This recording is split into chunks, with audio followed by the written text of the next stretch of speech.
Ito sa bahay, may mga kanya-kanya tayo ditong buhay eh. Isa dito nagkakain lang. Isa doon tulog pa.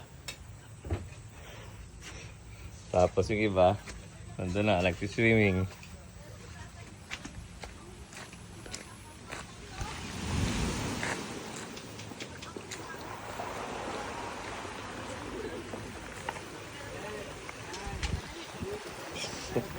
Picture na doon, behind the scene.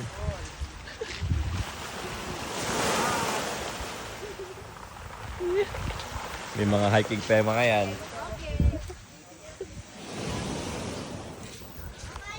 Dito na naman tayo. Hindi pa! Kami lang munang kakain. Mamaya na kayo.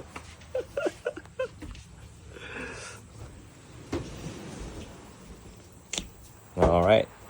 Kain na tayo ng buhay tabing dagat.